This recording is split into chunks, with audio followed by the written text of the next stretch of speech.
You are looking live at, nope, I'm not Bress Mugsberger, but you are looking live at the Belle Isle Line Podcast, episode 115. I'm your host, Joseph Laney Pavon. Unfortunately, I'm all by myself. No, I'm not going to sing for you guys. I'm going to be talking some motorsports and pretty much going through all the events that happened over this past weekend.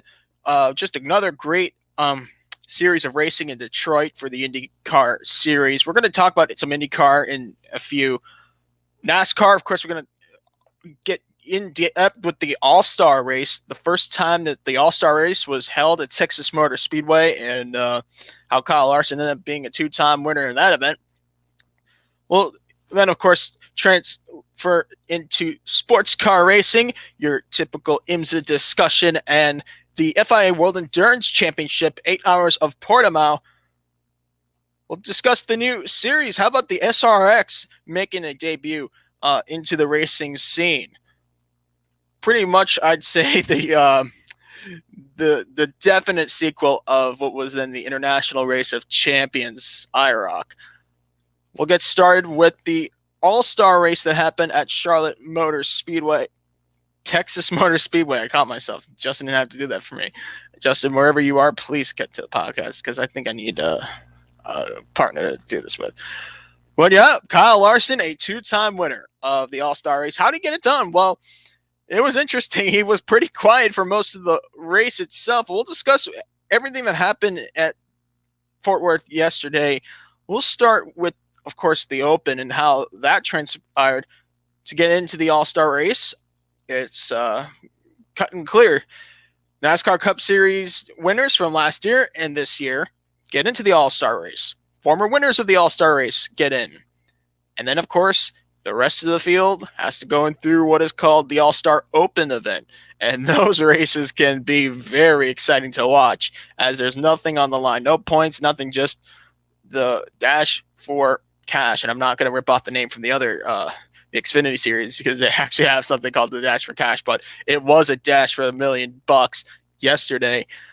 In the Open, it was incredible to watch how Ross Chastain got around Tyler Reddick in that opening round, and then Tyler Reddick ended up winning his round, which I had predicted in last week's podcast. I also made some unfortunate predictions that didn't go well, like Bubba Wallace getting in and Eric Jones. And there's only room for the three winners of the stages. And of course, the fan vote winner, which went to Matt DiBenedetto, unsurprisingly. And Matty D got in through the fan vote. So he was in the All-Star race. But yeah, now we're talking about the All-Star Race, the main event. And I mean, there was a lot of action that happened on and off the track. I mean, Sammy Hagar of Van Halen was performing his classic I Can't Drive 55 during the pace laps from the grandstands at Texas Motor Speedway. Now, that's not cool enough. I don't know what is. And then the race got green, and it just became a very competitive race from the get-go. Kyle Larson, he didn't lead all the laps. In fact, that was his teammate William Byron who led 30 laps. Kyle Larson, well, and his personal record is a back-to-back All-Star winner because last year he was not in the racing. He was not in NASCAR for most of 2020. He won the race in 2019 for Chip Ganassi Racing at Charlotte Motor Speedway, which is somewhat a similar track to Texas Motor Speedway. A very interesting way to look at this would also be how he held off Brad Keselowski, who is a former winner at Texas Motor Speedway in the 500-mile races that has been held here. Brad, he really gave everything he had there in those closing laps, but it just wasn't enough. So did Chase Elliott, the defending winner of the All-Star Race. When it was held at Bristol last year, he was pretty much blue collar. There was a lot of blue collar racing. I think that you really don't give two shits about what happens in the All-Star Race because it's not for points. It's just for $1 million. You come out of the track with $1 million, or you come out of the track with nothing. You're not going to get any points out of this race. Maybe a few wrecked race cars and for the smaller teams, more damage to repair. Luckily for the Open, though, in terms of those smaller teams, we didn't see that many accidents, so they pretty much get to use those cars. And for some of the other teams, you can use this as information for the Texas race when it really counts later this year for the NASCAR playoffs. Next point. Kyle Larson and Hendrick Motorsports. This is another demonstration of a great combination. Kyle Larson and Hendrick Motorsports, with the crew chief of his, Cliff Daniels, they have been such an amazing combination with all the wins that they've had. And if you look at how Larson has got the job done, let's go all the way back to Darlington of this year. I know we're going to talk a little more about the Cup Series when we go later in the podcast to preview the Nashville race, but Kyle Larson, since the Kansas race, which was now over a month ago, in early May, he's not finished below second. 3 second places in a row, Darlington, Dover, and Circuit of the Americas, followed by 2 dominating wins, winning all the stages at the Coke 600 and at Sonoma, 2 different kinds of tracks. Now, if that's not championship numbers, then I don't know what is. Give this kid a break. They don't call him Young Money for nothing. And in fact, that is his nickname. That was his nickname, I think, from his 2019 All-Star win. I might be mistaken by that, but he certainly has lived up to his nickname. Well, let's launch into some actual races, though. So enough of the All-Star race. Pretty much I just wanted to give you guys a scoop on what happened in the All-Star. Let's go ahead and move into the other series. Yes, we had the Xfinity and Truck Series accompany the Cup Series All-Star race weekend. We'll start off with the Xfinity Series.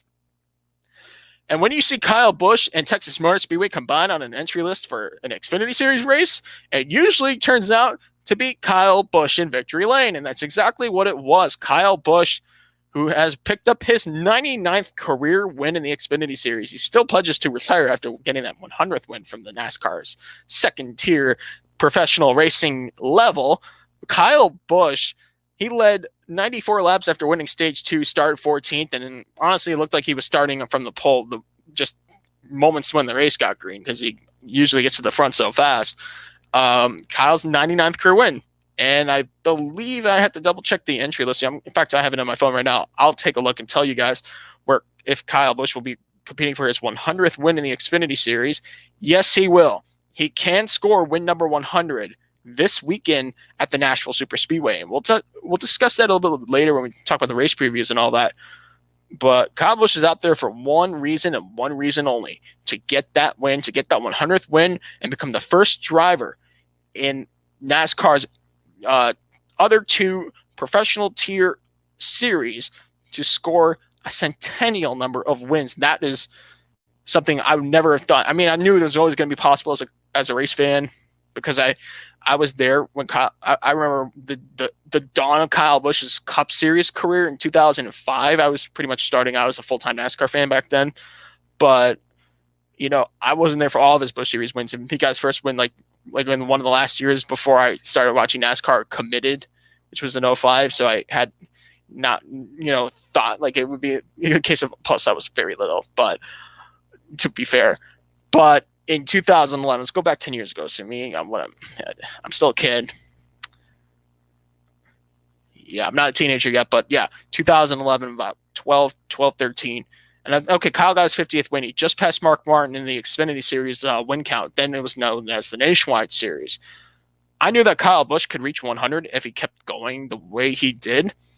But then I started questioning him. I don't know if he's going to get 100 in the series, because NASCAR started putting in a bunch of blocks ahead, like restrictions for the Cup Series drivers that compete in the lower levels. Like, they can't compete in certain parts of the season. They can't compete in certain races. They have a limit and all that. But he's in range, and I think that will be a great exclamation point to what has been a very successful time in the NASCAR Xfinity Series for Kyle Busch. And ironically enough, when Anheuser-Busch sponsored the series, the first 27 years of the series was called the Busch Series, and I guess Kyle Busch is living up to that old name, I'd say, because sometimes it does still feel like the Busch Series when he's out there. Justin Allgaier, let's talk about the results though. Justin Allgaier finished in second. He led 23 laps, had a great charge to the end. A few cautions didn't go in his favor, and the restarts, he had a good car in those restarts, but Kyle had the better long run car, and that's what paid off. Allgaier started 16.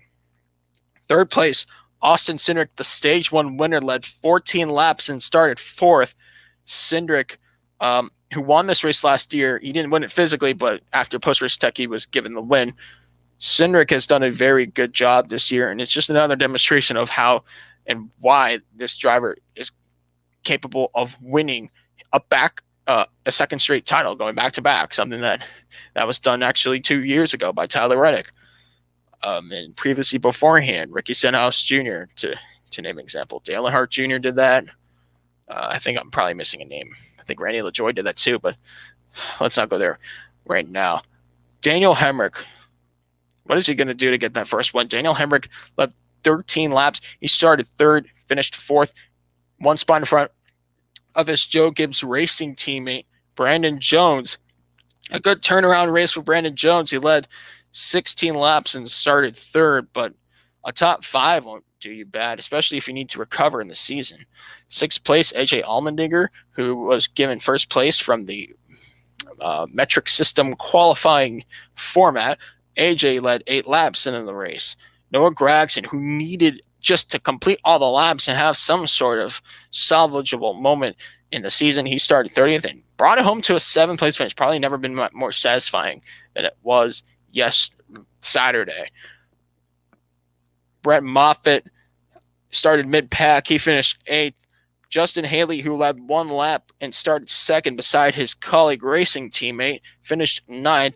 And Michael Annett rounded out the top 10. Harrison Burton, who finished 30th, led 2 laps and crashed out after starting 18th and will be credited with a 30th place finish.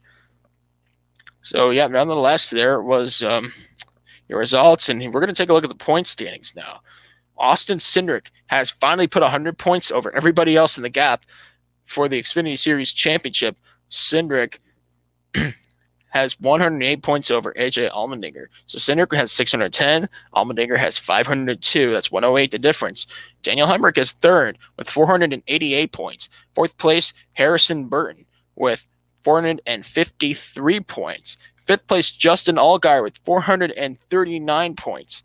Justin Haley is 4 points back in 6th with 435 points. So he can catch up to Allgaier despite missing a race and get back into the top 5. Jeb Burton sits 7th with 424 points. Brandon Jones leaps up to 8th with 384 points. Noah Gragson leaps up to 9th with 361 points. Meanwhile, tied for 10th, Jeremy Clements and Michael Annett with 357 points. They'll be back this weekend with the first race in a decade at the Nashville Superspeedway, a 250-miler. That'll be round 15 of this 33-race tour. Nearing the halfway point of the season, it's going to be very close in terms of the battle to get into the playoffs. And we're not going to really talk too much about the Xfinity Series playoffs in comparison to the Truck Series playoffs, because the Truck Series playoffs are much closer to becoming a reality. But remember, the Xfinity Series is the top 12 that get in. So that would pretty much put Mike Snyder would be good. So he wouldn't have to worry about being 13th. He already won a race. That is enough to lock him in.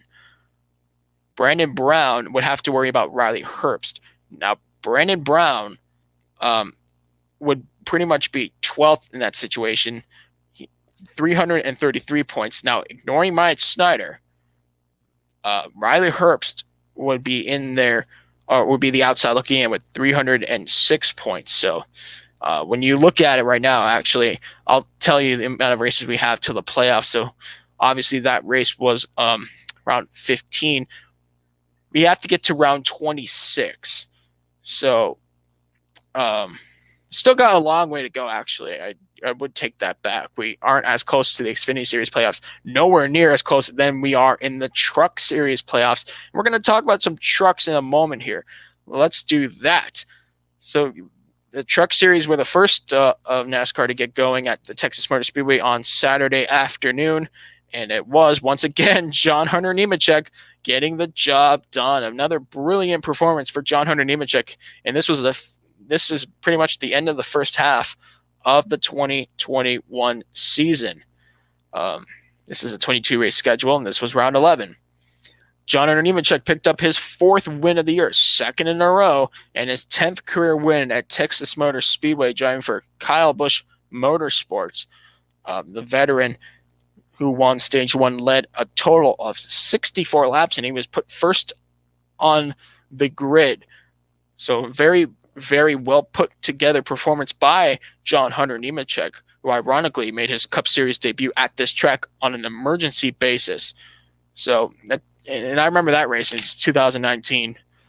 Max Ziff had the health scare, and John Hunter Nemechek did a fantastic job. In fact, Joe Nemechek, his father, was out there in the same race too. They became the first father-son duo to race in the Cup Series since Bobby Hamilton and Bobby Hamilton Jr. in 2005.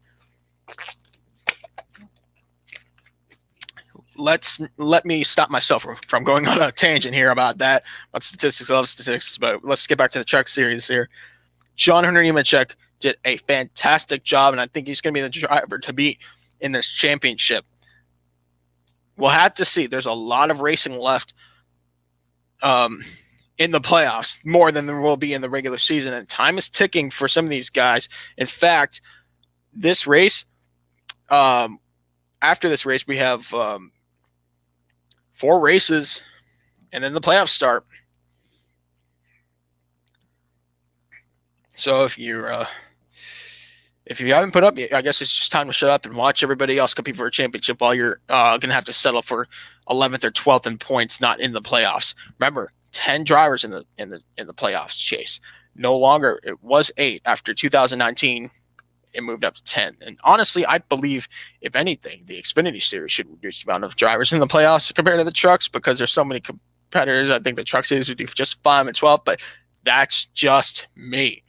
Don't take my word to heart or bitter opinion or whatever you guys want to call it, but that's just an opinion. There's a difference between a fact and opinion, you know.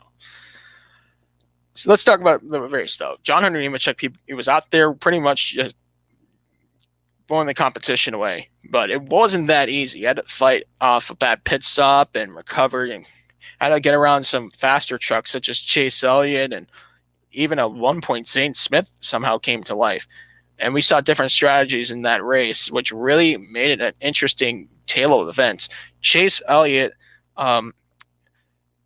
led 45 laps. He started 22nd. He started mid-pack. Chase Elliott, who ironically his last win was at 1.5 miles at Charlotte Motor Speedway, he brought home 2nd. Grant Enfinger, who started 18th, finished 3rd in his Thor Sport Toyota. 4th place went to Austin Hill, who started 5th, and Chandler Smith, who needed a good run this year somehow, some way, finally gets one here, a top 5 finish. He started 8th and got home in the top 5. Zane Smith led 12 laps. He won Stage 2, started in the 7th position. 8th place went to Tyler Ankrum, who started 11th. How about this driver right here? Tanner Gray led 7 laps. Just drove a brilliant race. Started 20th and had a great truck. He was up front leading like I've never seen him do before, and he just impressed me this weekend. If there was a Driver of the Day award, I'd give it to Tanner Gray, who finished 9th. And career best finish for Josh Berry in the top 10. His first top 10 in the Truck Series in his debut with Rackley WAR. That team started 33rd. This is their first race without previous driver Timothy Peters. Some other drivers to note. Howie DiSavino III, who started in 30th, picked up his career best finish of 23rd for the second time. Keith McGee, career best finish of 29th. He started 34th. Good run for the Alaska driver. And how about Ross Chastain?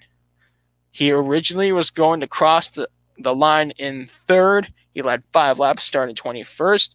But after tech, it was found that his truck was put together illegally. Thus, he was disqualified and lost all the points and money awarded for that race, putting him all the way down to last place, 36. Tough blow for the Nice Motorsports team and for Ross Chastain. So that's pretty much the scoop of Texas Motor Speedway. It seemed like Hunter Nemechek was class of the field once again.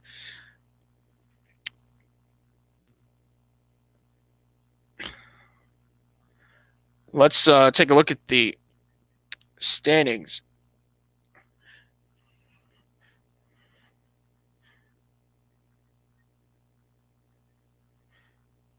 The standings, well, it was Hunter Nemechek who had 498 points. Now he's going to stay in the points lead.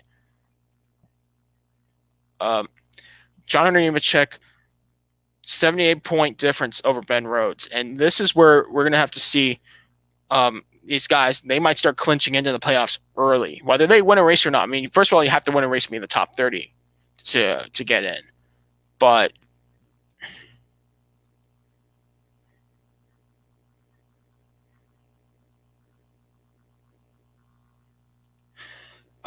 Austin Hill, he hasn't won a race yet. Todd Gilliland hasn't won a race yet.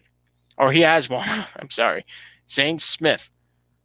The guys that, let's just put it like this. The guys that have already won. Zane Smith still looking for a win.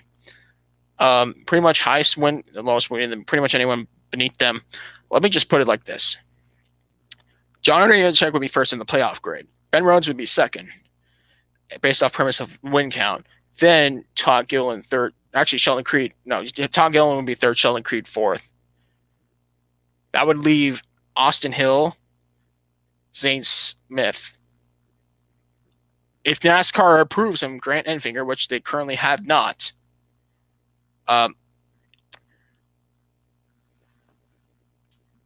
would also say that they would probably approve of Grant Enfinger maybe later in the year, because why wouldn't you? I mean, he wasn't supposed to run full time, but he only missed one race and he's still 7th points. Matt Crafton, Stuart Friesen, Carson Osfar, Chandler Smith, and Johnny Sauter. Pretty much, these guys are outside looking in. Would be Tyler Ankrum, Austin Wayne Self, who has been very good this year, Derek Kraus, Ryan Truex, Haley Deegan, Tanner Gray, and Chase Purdy. And that's pretty much those guys you're going to be looking at right now. And if you really see where the points are, and compared to the amount of races we have left,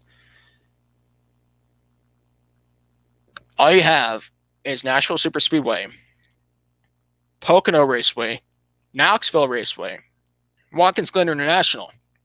4 completely different types of racetracks. 4 races. And to get into the playoffs, it's gonna be tough. And I think it's gonna be tough because there are so many competitive drivers for so many little spots, and the amount of room for error, it's over. Unlike Xfinity, you still have a lot of time to make your mistakes and recover from them. The wounds from here to the end of the regular season will be harder to close as the races go on. I'll be back in 1 second.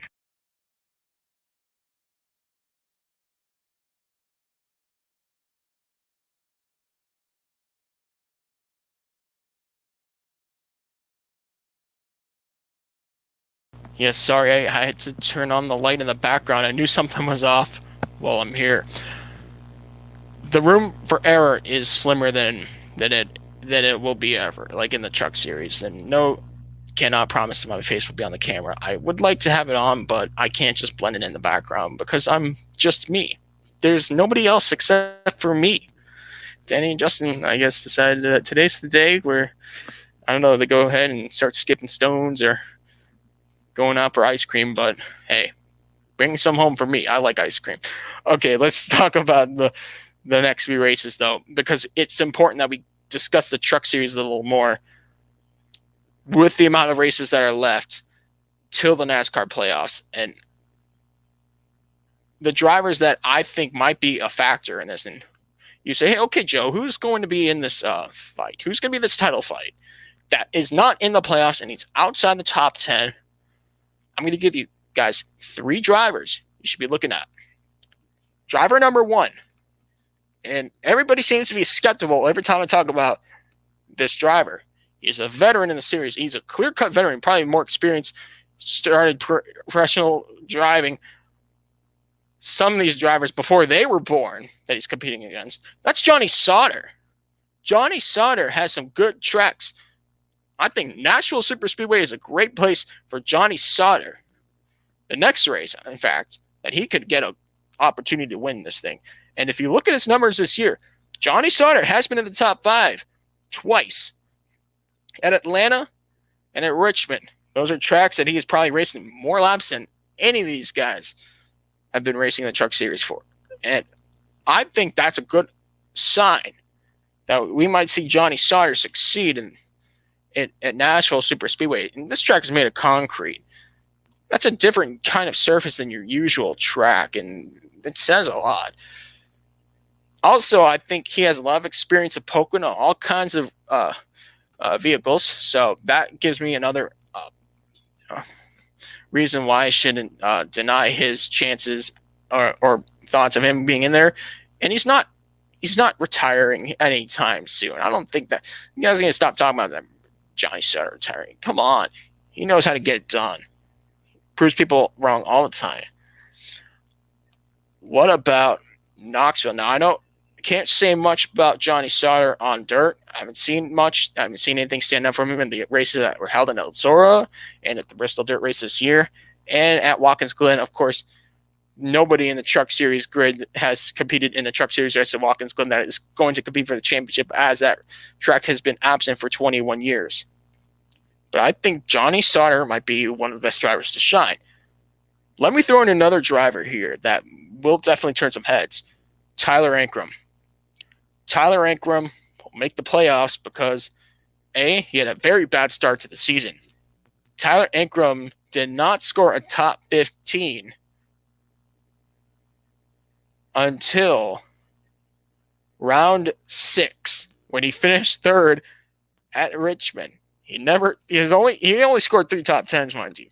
But all Tyler Ankrum needs to do is win, and he's getting the stage points, which is very valuable for a driver like Ankrum.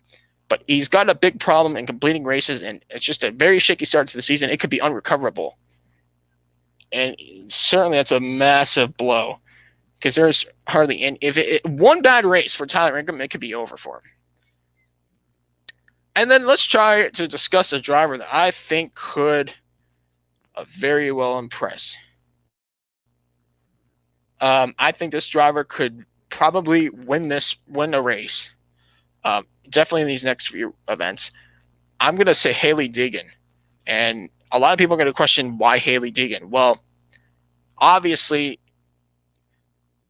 Hailie Deegan, and I followed her through the regional series when she ran those 2 years in the West series. And she did the ARCA season last year. Hailie Deegan's best abilities have really began through her time in off-road racing. She raced off-road trucks like her father does. I don't know. I don't follow Stadium Super Trucks or Lucas Oil off-road dirt trucks or whatever they call it now, or rally. I don't personally. That's not my niche, but from what I've seen from Hailie Deegan in stock cars on dirt tracks, A+. And Knoxville is coming up this weekend. Ironically, she'll be racing in the SRX series, a series I will discuss about later in the podcast, as they began at Stafford this past weekend. But yeah, this is a traditional dirt track, and I think she could very well be the biggest threat to anybody getting into the playoffs when the Truck Series visits Knoxville on the 9th of July.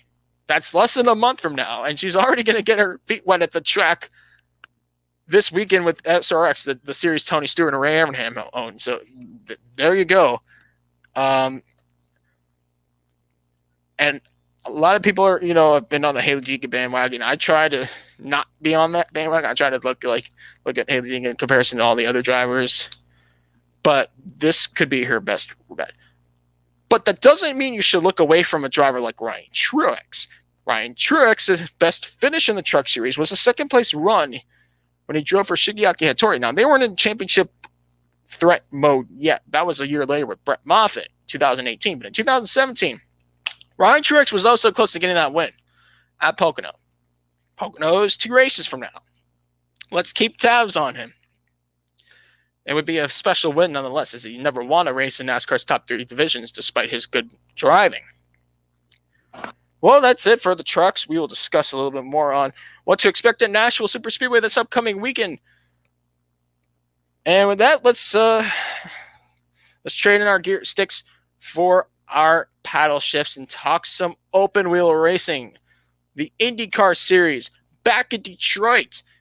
For some, it was Detroit Rock City. For others, it was just the Blues in Michigan. I don't know. I couldn't find a way to complete that joke. But let's discuss what happened in round 7 and 8 of this, what is currently a 16-round championship for the 2021 NTT IndyCar Series. We'll discuss race 1. Let's talk about race 1 versus race 2. Race 1 was very eventful in comparison. I'm getting 404 page not found, which is great because I took my podcast notes just as soon as we went live. So that is perfecto. So yeah, race 1 was a definite chaotic race, I'd say, to say the least. But it was certainly a scary one because of that crash with Felix Rosenqvist. So yeah, I only have the results that I have in hand here. Marcus Ericsson, he led 5 laps. He started 15th. It was his first career win and just the second time he was on the podium. Marcus Ericsson, if you haven't followed Formula One in the last few years, was in Formula One and was pretty much in the back of the field. He never really had that opportunity to shine, much like Romain Grosjean and some other Formula One drivers that have come through their loops. How about, Takuma Sato for many years? He's been a regular in IndyCar, but his Formula One career never transpired. That is pretty much the case with Marcus Ericsson. And this was his big break. Driving for Chip Ganassi Racing. Just a brilliant run. And honestly, there's a lot more to come from Ericsson. The young Swede gets the win.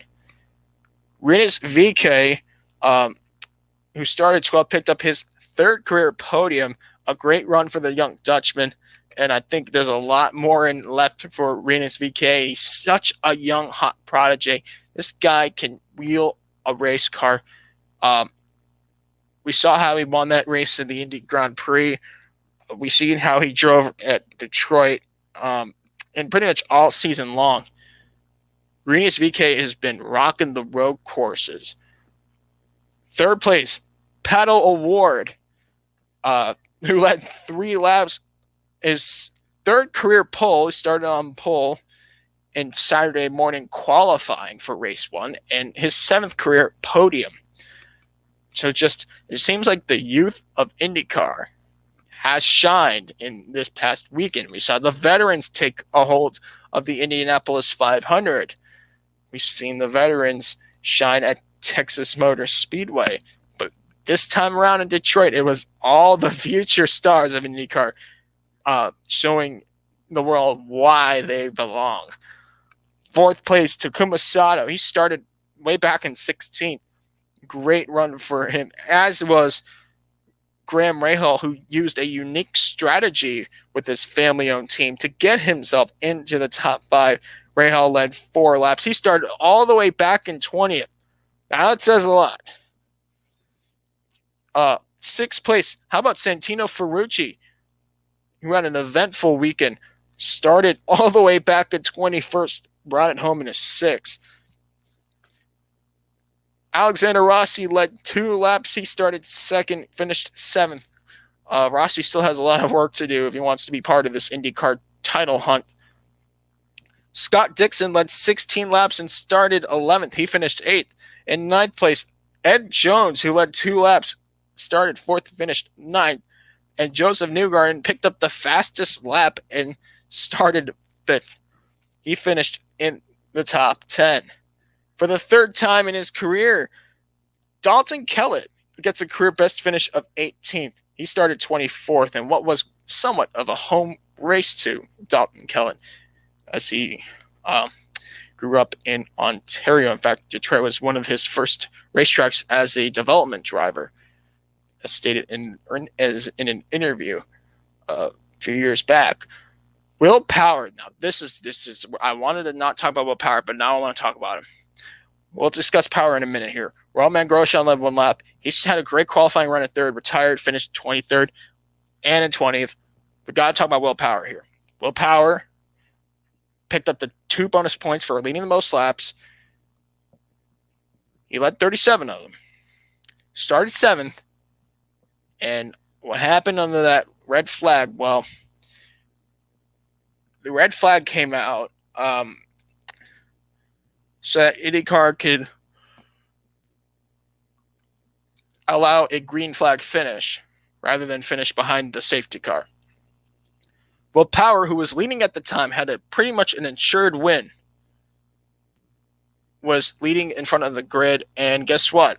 When it was time for the starters to be put into the cars for the refiring of engines after the red flag was lifted, Will Power's car was not firing at all. In fact, it fired eventually, but it was too late for Will Power, and he had to painfully watch everybody go by him and compete for the win while Will Power had to leave late through the pits. And it was a painful sight to see, as Will Power was looking to become just the 5th driver to get 40 wins in IndyCar, and now that will have to wait. And he was looking very definite in a good points run too. And now that's out the window. It has been a very frustrating time for the Toowoomba, Australia native. Let's talk race 2. And race 2, it was Patricio O'Ward. What more can I say about this driver? He is stellar. Stellar, stellar. Patricio O'Ward, the young driver from Mexico, has turned a lot of heads in 2021. He takes the points lead, but this guy can drive. He can execute. There's a lot of drivers who can race, that could drive fast, but they just don't know how to execute or maintain a good lead. This guy he's got all the boxes checked. And I think it's a damn shame that Formula One doesn't have him on their grid as a talented driver that should be competing for world championships. But that's another discussion. He could very well end up back there. Who knows? Patricio O'Ward, he led just 3 laps. He was the only driver besides Joseph Newgarden to be leading that race. It was his 2nd career win and his 8th time on the podium. Joseph Newgarden, obviously, he led the most laps, picked up the bonus point for pole and the 2 bonus points for leading the most laps. 67 laps were led by Joseph Newgarden. Ironically, that's an old car number of his, back when he drove for Sarah Fisher Racing. And Joseph Newgarden, his 38th career podium could not have been a little more painful. This is somewhat of a home race for Team Penske, so there's a lot of pressure, I'm sure, to deliver, as well as Chevrolet. Chevrolet, based in Detroit, and as well as the Grand Prix at Detroit in the Motor City, was sponsored by Chevrolet. They sponsored the entire weekend. Let's just put it like it is.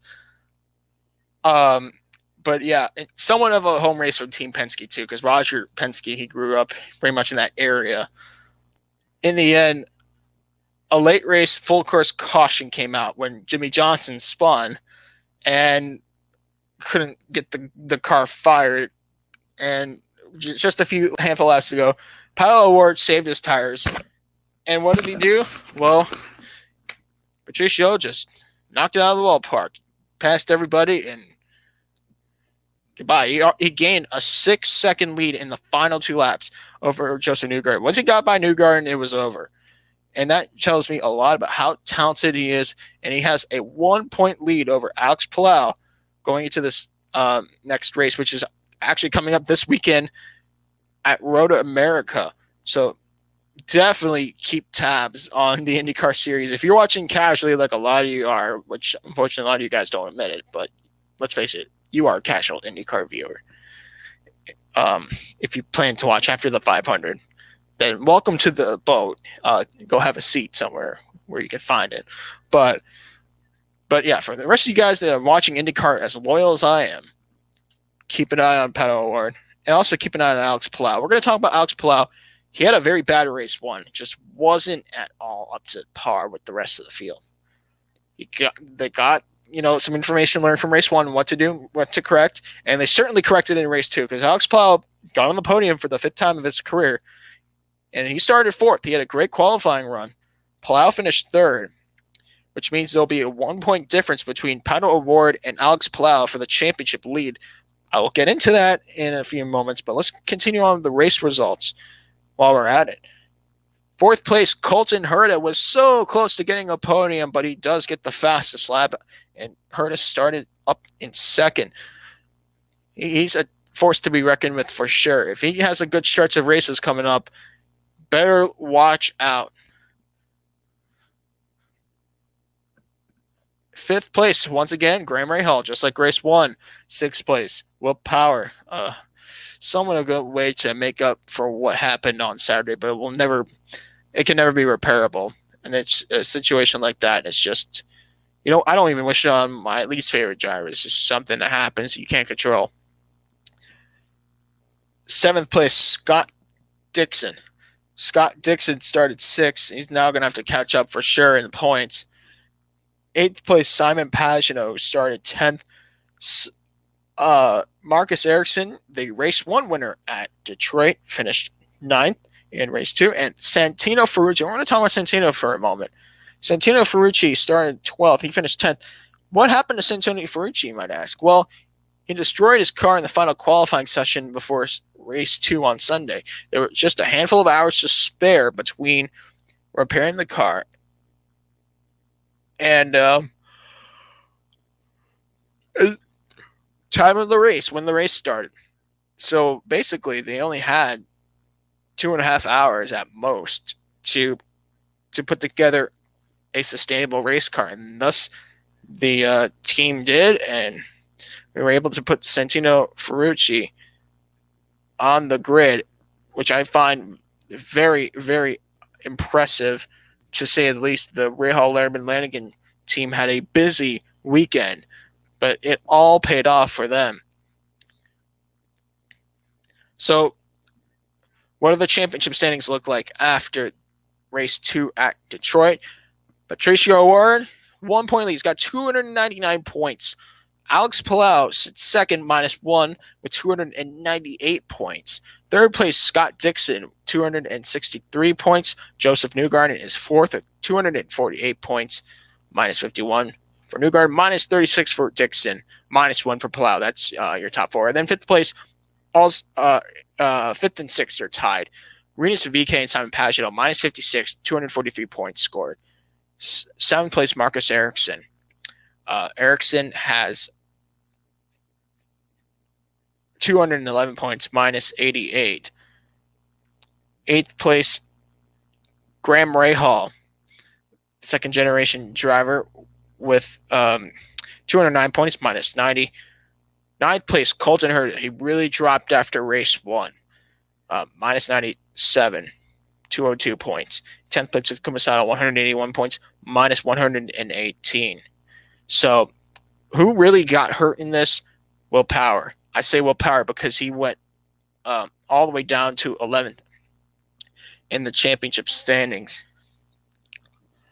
Who also lost in this? I'd say Alexander Rossi, Ryan Hunter-Reay, Sébastien Bourdais. These guys and their teams, AJ Foyt and Andretti, Autosport, they were the losers. Who were the winners? The stars of tomorrow were the winners, with the exception of Colton Herta. I think Patricio O'Ward and Alex Palou might be the stars of this championship hunt, but they're going to have to conquer a veteran in Scott Dixon. Scott Dixon, he's a 2-time winner at Road America. We'll discuss it later in the podcast why that's important. But there's a lot on the line for these teams. We're pretty much halfway through the season now, unless there's a 17th race coming along, which I don't think there will be a race that. They're not. IndyCar didn't announce that they're not going to rule out putting a race in for the lost Toronto date, but it seems like we're going to have a 16 race calendar. So we're halfway through the season, and the second half, we have a race at Road America this weekend. Then Mid-Ohio will be on the 4th of July. So that is half a month from now. Then they get almost a month off with a break. August 8th is the inaugural Big Machine Music City Grand Prix in the Nashville Street Circuit, which will be held for the very first time. So there's not really anything you can know about until the race actually happens. Then, of course, we have the Big Machine Spiked Coolers Grand Prix, also known as the Brickyard Grand Prix, which will be on the weekend of the NASCAR Cup Series at the Indy GP circuit on August 14th. August 21st could still be up in the air. Now, I'm not saying that I should go off rumors, but there's still rumors that the date of this race at Gateway might change due to the fact that it's on the same weekend as the 24 Hours of Le Mans. The Bommarito Automotive Group 500, let's just say it's still on the 21st. That'll be round 13 and 16. It'll be the final oval race of the season. In fact, that's the only oval that's left after the Indy 500 this year. There were only 4 races at 3 different venues. The Grand Prix of Portland will be back for the first time. Last year they weren't able to have it with COVID restrictions. Same would apply to the IndyCar Montreal Grand Prix at Laguna Seca on the 19th of September. And of course, if all goes to plan, we should be getting the Acura Grand Prix of Long Beach in the famous Long Beach Street Circuit in California will close off the season. Other than that, I think there's a lot to look for. Who could be good in these next few races? Who might be bad? Will we see a charge from outside the top 10 in the points that could be a threat to win this championship? Or we see someone in the points lead that could fall out? It doesn't matter. We still have a lot of racing left at a lot of different tracks. Even the road courses, not all of them are the same. We go to Road America to Mid-Ohio, yes, traditionally placed on the schedule each year.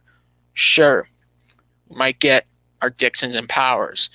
We might get our Bourdais and Hunter Rays. But after Mid-Ohio, I think Nashville Street Circuit, it's going to be up in the air.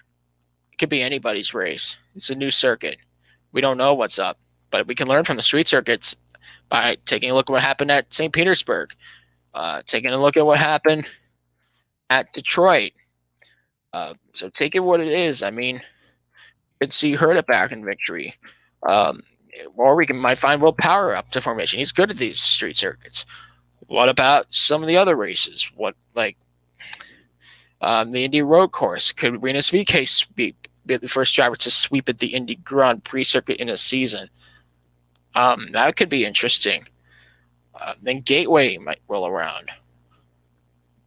Could there be someone like Ryan Hunter-Reay shining? Or maybe even Scott McLaughlin, who, let's not forget, finished second in his first podium at Texas Motor Speedway this year, a track we did not expect McLaughlin to shine at that early in his IndyCar career. Let's talk about Portland. I think that might come back to a veteran's advantage here. Or Laguna Seca for sure. Long Beach might come down to someone like Rossi. We don't know. There's a lot of racing left. So I'd say you fans hold your horses because IndyCar is only going to get better from here on out to the end of the season. Now, there was one more race that happened at the Detroit Grand Prix, and we're going to discuss that as well. So let's go ahead and do that. That takes us into our sports cars brigade, and why not? For the first time in almost half a decade, Chip Ganassi Racing win an overall sports car race in a prototype. That it feels like it's been a while since I last said that. But in the end, it was Chip Ganassi Racing with their driver lineup of the Dutch driver Renger van der Zande and the Dane Kevin Magnussen. So in the end, it has just been in the hands of Cadillac. And heck, hey, the Detroit Grand Prix was sponsored by Chevrolet. Well, there you go, General Motors. You got a car that won it this time around. So, oh yeah, so did Patricio O'Ward, because his manufacturer was technically Chevrolet, even though he represents McLaren. So yeah, the official results of the race.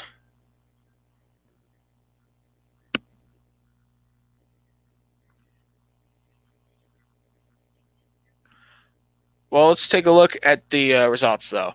So it was Renger, Van der Zande, and Kevin Magnussen in the 0-1 car for Chip Ganassi Racing that took class honors. Drove a brilliant drive. No, there were only 20 cars in the race. It was just an hour and a half, or actually an hour and 40 minutes. That's the duration for street circuits in sprint IMSA races.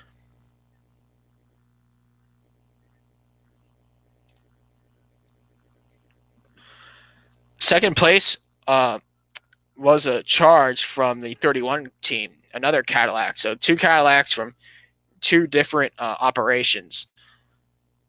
Wheel Engineering Racing, which is provided by Action Express Racing, finished second with their Brazilian duo, Pipo Derani and Philippe Nasr, in their Cadillac DPI VR number 31. It was a good charge to the end, but it just wasn't enough to keep up with the Dutch driver, Renger van der Zande, who brought that car home.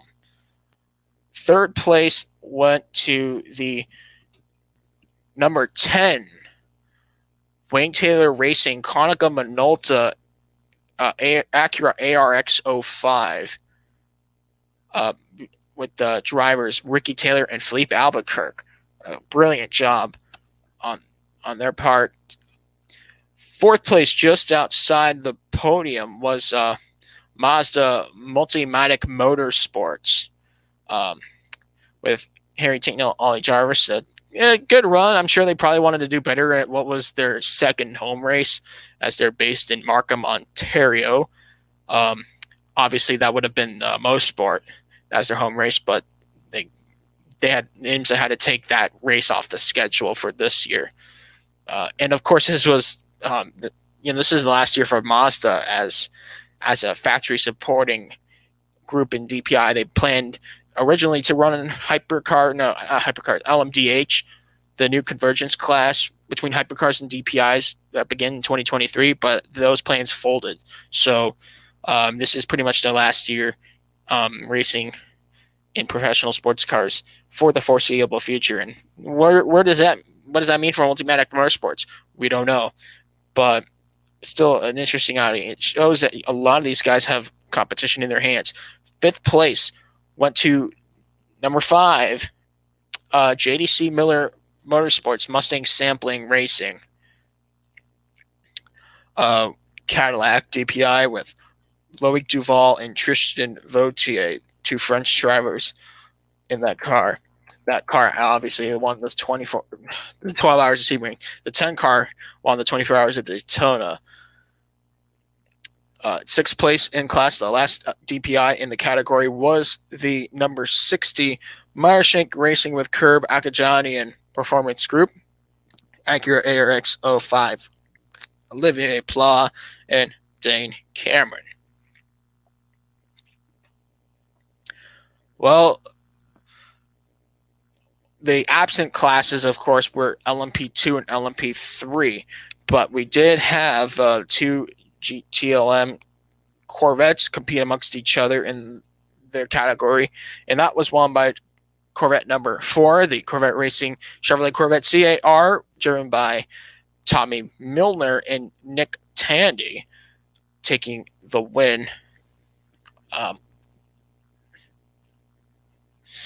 Longtime Corvette factory driver and Nick Tandy, who is the newest Corvette factory driver. Second place in that category was the sister car for Corvette Racing, driven by Antonio Garcia and Jordan Taylor.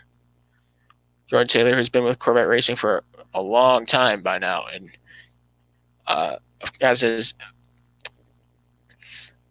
Antonio Garcia.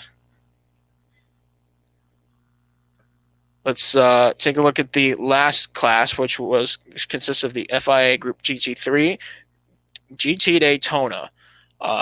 Originally, it was going to be the number 39 Carbon with Pergrind Racing Audi R8 LMS GT3 Evo. Unfortunately, the car failed post-race scrutineering and thus was excluded from the results, putting number 23 Heart of Racing Team Aston Martin Vantage AMR GT3 with drivers Scunn and Roman DeAngelis the win. So they won the class. They got class honors by finishing 9th overall. Everybody, of course, moves up one spot since the 39 was disqualified.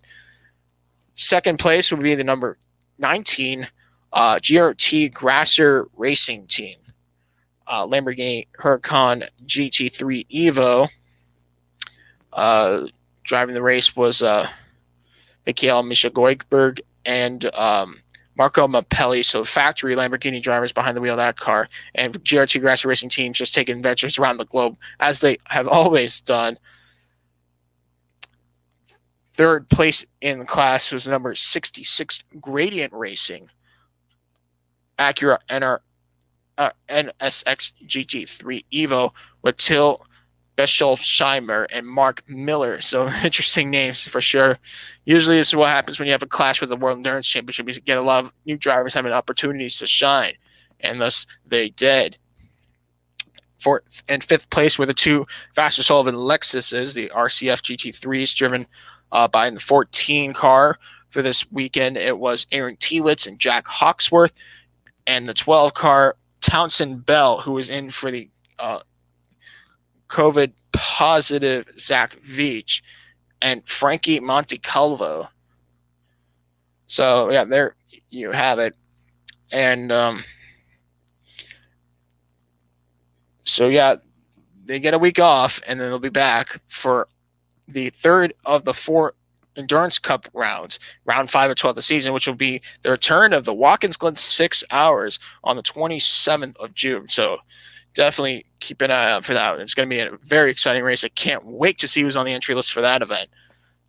Usually those races become classics. And as I mentioned earlier, the Mosport round was canceled due to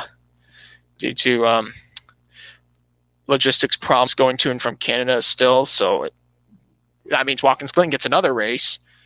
A week later, they get a sprint race on July 4th weekend, or should I say, technically Canada Day weekend, as it was supposed to be for the annual Mosport IMSA race, which unfortunately had to be called off for the second year in a row.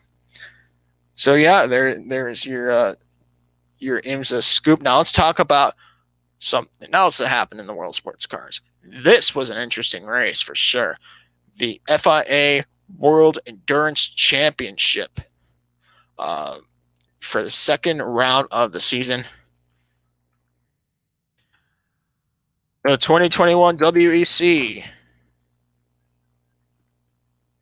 made their second of 6 stops in 2021 for the 8 hours of Portimão. The inaugural running of the race was held with a grand total of 32 cars overall taking the grid to start that race, and there was a lot of headlines going into it, and let me break it down for you.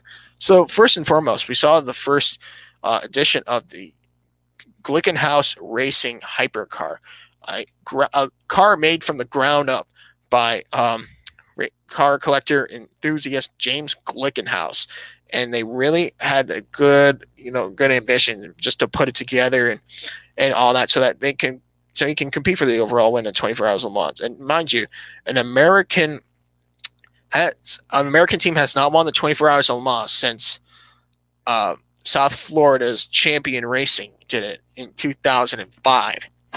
And of course, an American constructor has not won the 24 Hours of Le Mans since, I believe, the days of Ford, and the whole Ford versus Ferrari brigade.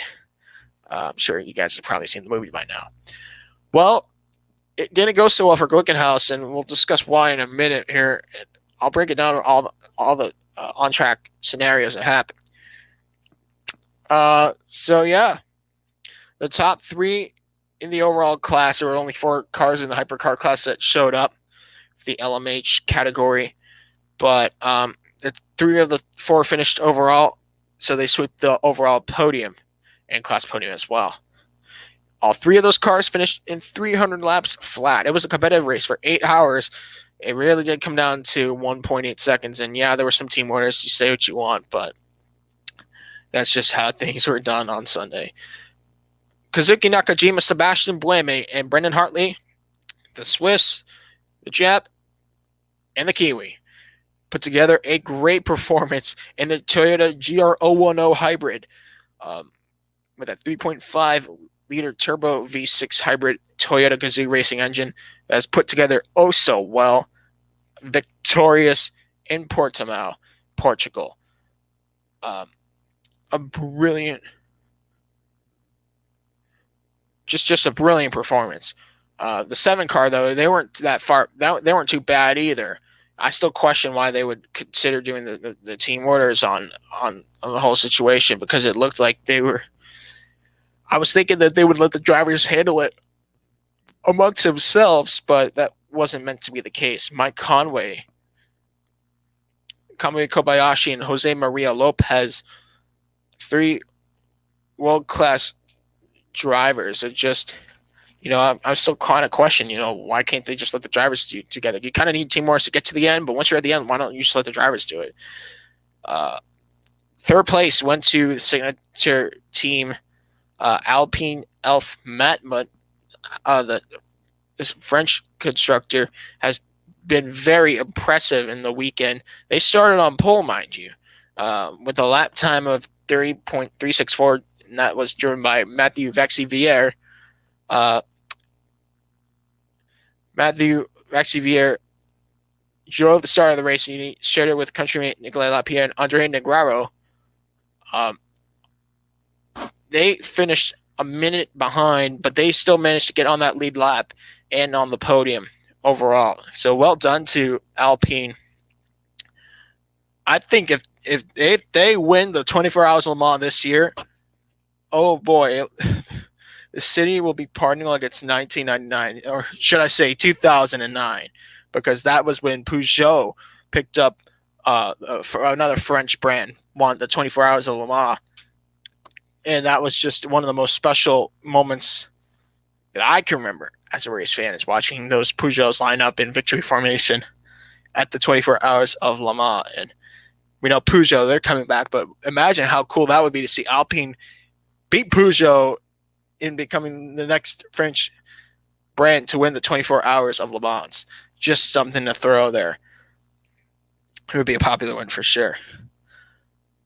All right, and of course, the last place car in class in hypercar was the last place car to be classified in the race.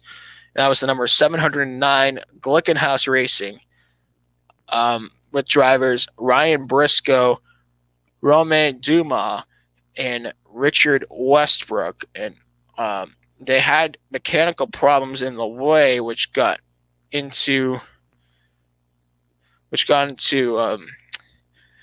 became pretty much a barrier in their process to possibly winning this race. And it's very unfortunate that it happened like that, because I wanted to see, here's the thing, Glickenhaus, that we never really got to see them neck and neck with the other hypercars, but we got to see them and learn from them, because they used this race, as proving grounds to the 24 Hours of Le Mans. Pretty much keeping the car on track, practicing the driver changes, and just getting the chemistry ready. It was a test session for them, much like it was for Corvette in the IMSA race in Detroit. But there's a lot to look at for the near future. Endurance racing at Le Mans. Remember the 24 Hours of Le Mans? It was supposed to be this past weekend, but it got moved to the 21st and 22nd of August. And by the way, we learned 50,000 fans will be there in the grandstands, confirmed by the ACO and FIA. Let's talk about the other classes, though. We still, this is multi-class racing after all. In the LMP2 category, it was a Joda Sport 1-2 finish. And you know what? It was a popular win for sure with the local crowd as they got to watch Antonio Felix da Costa drive to victory. The Cascais, Portugal native, in his home race. He's never won a race at that track, but he now can hold that to his name that he has won a race at the Algarve circuit in Portimão. With how about this? Roberto Gonzalez and Anthony Davidson. So Antonio Felix da Costa, the reigning Formula E champion, put a very good performance together. And I think there's a lot to look at. There's just going to be a lot to look at in the future and see where, how this all goes to plan in LMP2, because LMP2 is going to be tough. And the fact that Joda Sport beat United Autosports, it says a lot about them. They complete 296 laps. The only two cars to finish on the lead lap of class were the two Jodas. The second car for Joda Sport was the Oracle 07s. Sean Galale, Stoffel Van Dorn, and Tom Blomqvist. And I got to see those guys work together in the Asian Le Mans series back in February. So they have a good rapport. We can see how they work together in the future. Obviously, the 24 Hours of Le Mans entries are still filing out as we speak. So there's a lot to say and pretty much pick out of where that's going to be when the time comes. We still have pretty much a month, actually about less than 2 months and 2 months and a week from now. That'll be the 24 Hours of Le Mans. It'll be a fun race to watch. It's going to feel a little abnormal, but hey, at least we got to hear we can see all the people in the grandstands, and that's going to be fun to watch. As the world gets back to normal, of course. Third place in class was the number 22 United Autosports Orca 07 with Phil Hansen, Wayne Boyd, and Paul DiResta. A good run for those guys. And just wasn't enough to capitalize. Fourth place, another good outing by Team WRT, and their push to prototype success continues. Almost a podium. Charles Nielsen, Ferdinand Habsburg, and Robin Frines, the drivers for that car. Fifth place was the number 31, the 34 Inter-Europol competition, the Polish team.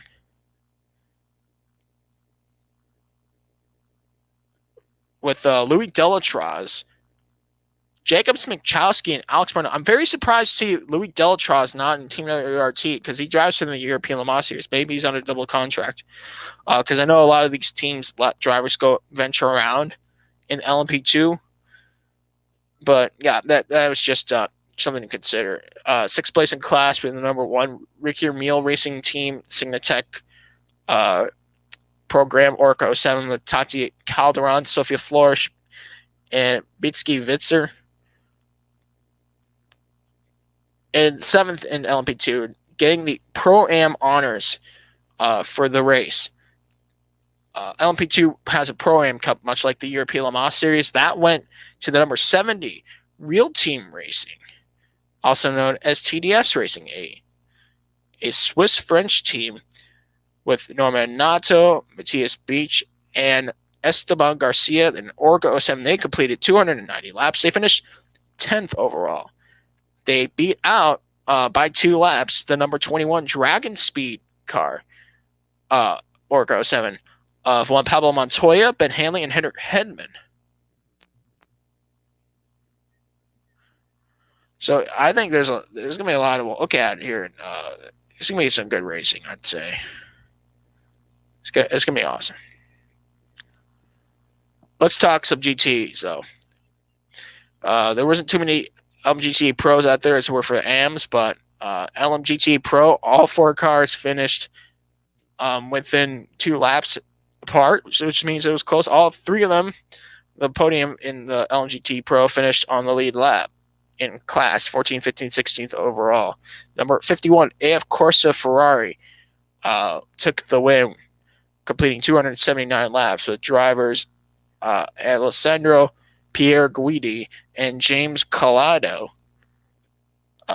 beating out their teammate by over 50 seconds, number 52 car,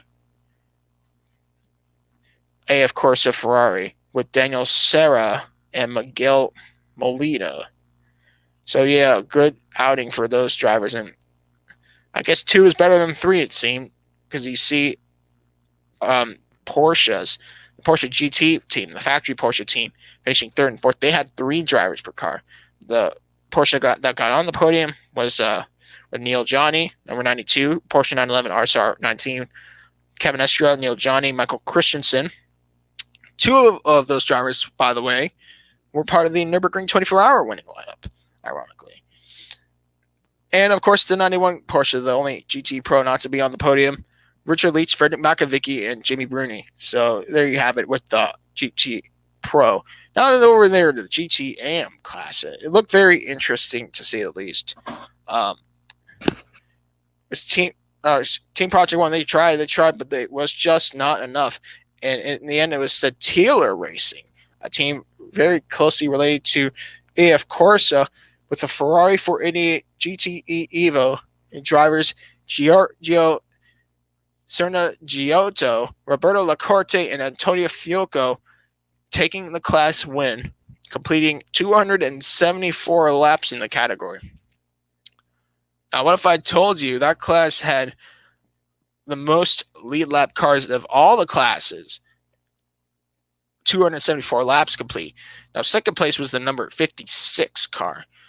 Team Project 1 Porsche, Matteo Caroli, Egidio Perfetti, Ricardo Pera. Those guys ran a Porsche, as Team Project 1 always does.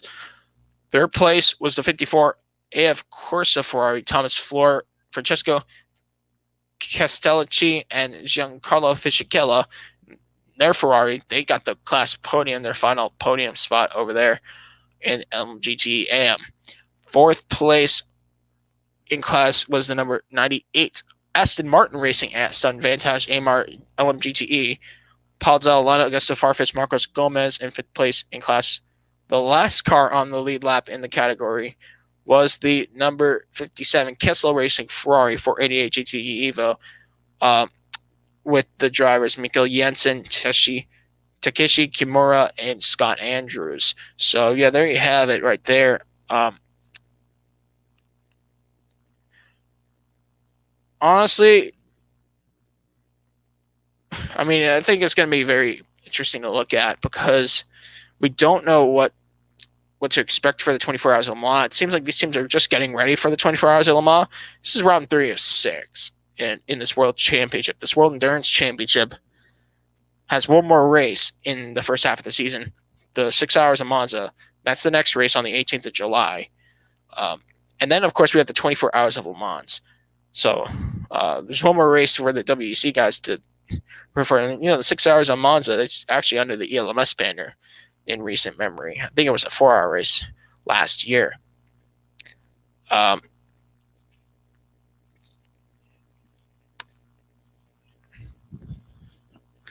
Justin 48, NASCAR 48. Oh, hello, Justin. I see you in the comment section there, buddy. Still going strong here. So whether or not you join in, that's up to you. But yeah, I'm hanging in there. But yeah, Toyota Gazoo Racing, another win. I don't think it should be a surprise at all that they took the win.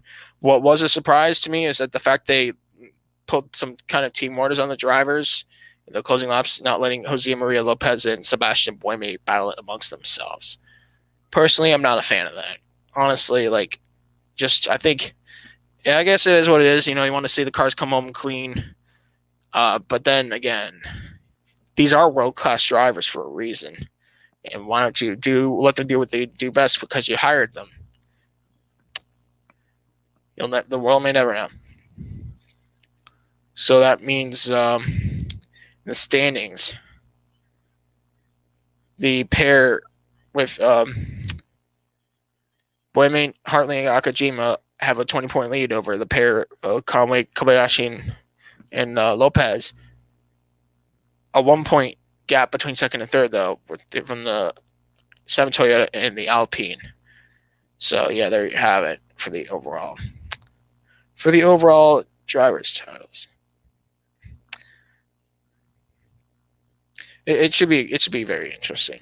I mean, if you like sports car racing, this could be your year. I mean, it's always a good year to watch sports car racing. When is it a bad year? Never is.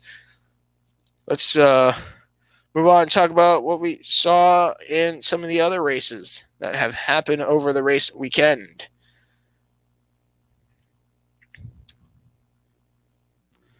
And we'll get started with the regional NASCAR series and all that stuff that comes along with it.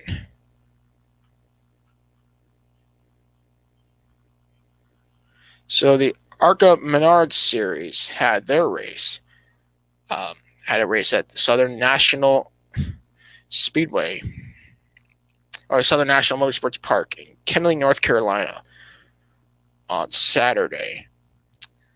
And NASCAR had the Whelen Modified Tour run the Steel Palace 150 at the Oswego Speedway in upstate New York. So let's talk about what happened over there first of all. You know, it seems like you have a battle between full-time drivers, and then a part-time driver comes in, and then what do you know? It's Matt Hirschman taking the win in the Roy Hall Chevrolet. Now, mind you, he's 38, and this is his first start of the year. In fact, he's been racing part-time. He's only has 4 wins. But Matt Hirschman has not ran full-time in a championship since 2011. He's just doing this for fun, and he still beats the regulars. You know who else is doing this for fun? Ryan Preece, who picked this event over the All-Star Open. So Ryan Preece finished second in that race. Now, Hirschman led 70 laps. Preece led no laps. Patrick Emmerling, who is the points leader by just a slim margin, is in third. He led 1 lap. Justin Bonsignor, who is just a few points in the standings behind Emmerling, finished fourth. 5th place went to Kyle Ebersol, the 30-year-old driver's first top 5 in modified racing. So good on him. 6th place went to Woody Pitkat. 7th place, Tyler Repkema. 8th place, Chase Dowling. 9th place, Anthony Nocella. And 10th place, went to Ron Silk. 11th place, Max McLaughlin led 43 laps, but he ended up not being able to get the win. Also, Craig Lutz led 36 laps. He started 4th. He finished 17th in the race.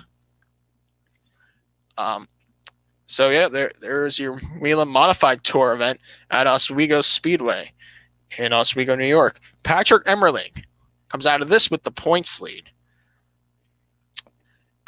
Emmerling has just a 3-point margin over Justin Bonsignor. Shows you why it's important to lead those laps. Bonsignor has 204 points, 3 points back. 3rd place, Woody Pitkat, 181 points, minus 26. 4th place, Kyle Bonsignor, 179 points, minus 28. And 5th place, Tommy Catalano, 175 points, minus 32 from the championship leader. And these guys are racing again this weekend at Riverhead Raceway for round 6 of their 14 round championship. So yeah, if you like the NASCAR Whelen Modified Tour like I do, definitely tune in for those races because they are always fun to watch, and they're very eventful to say the least. All right, let's go ahead and move on to another regional series race that happened over the weekend under the banner of professional stock car racing.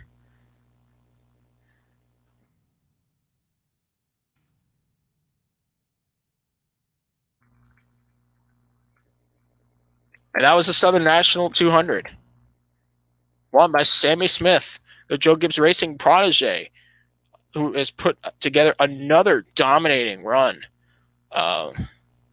He's just been very stellar at these, and he is 16 years old, about to be 7. Oh, actually, he just turned 17. My bad. He turned 17 earlier in June. I thought it was July. That was his birthday. But yeah, Sammy Smith takes a dominating win.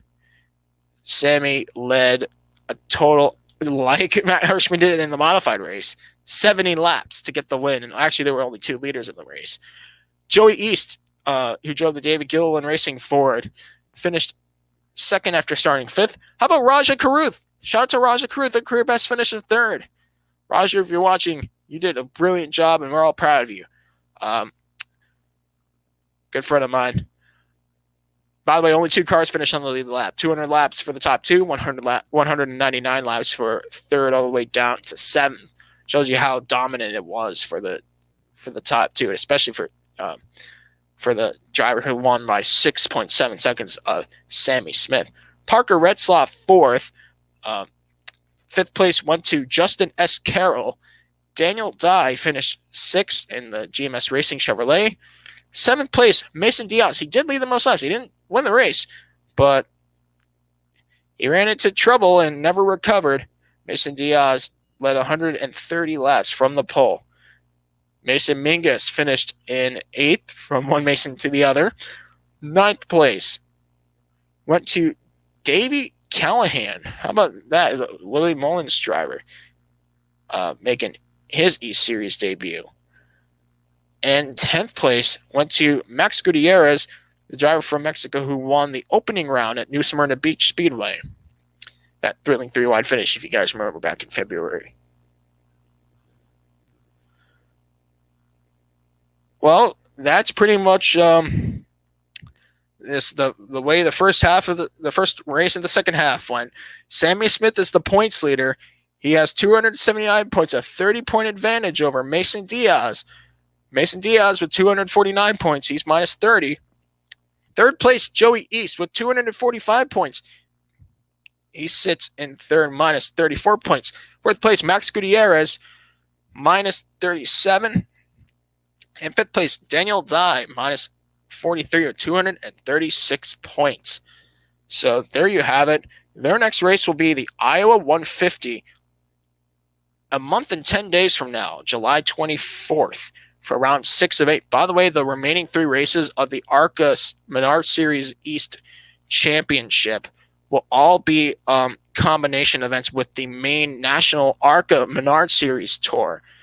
Iowa Speedway 150, the Milwaukee Mile 150, and the Bristol Motor Speedway 200, July 24th, August 29th, and September 16th, respectively, to complete this 8-race championship tour. So, yeah, with all that out of the way, let's discuss, this is my favorite event, I think. We're going to discuss everything about getting to details and all that with the Superstar Racing Experience, also known as ESRX. One day, Tony Stewart and Ray Evernham had a chat. We want to bring something like IROC back. The International Race of Champions was very popular at its time with the fans, bringing champions from all over the racing globe together for 4 races as like support events for the NASCAR then Winston Cup Series. Unfortunately, IROC disbanded, and that was pretty much it. After 2006, run that went from 1974 to 2006 came to a close. And yeah, that was it. Everybody ran the same make, same manufacturer. And ironically, the last IROC champion was Tony Stewart.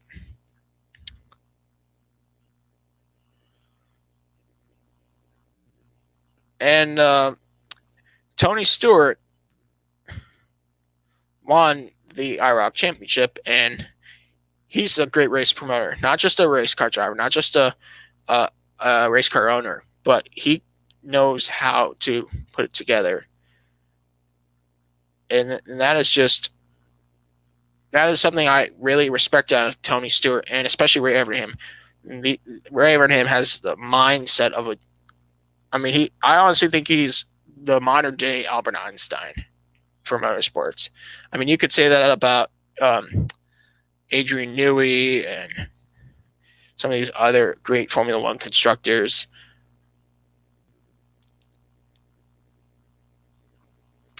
But let's just take a look and see what we had in the first SRX race. So how does an SRX race work? Well, there are 6 races in the championship, a mixture of not street circuits, of paved closed circuits. Obviously, the short tracks are all short tracks, and dirt tracks, all the same cars. Everybody runs the same car. Stafford Motor Speedway, Knoxville Raceway, Eldora Speedway, Lucas Oil Raceway, also known as Indianapolis Raceway Park, Slinger Speedway, and Nashville Fairgrounds Speedway, also known as Music City Speedway.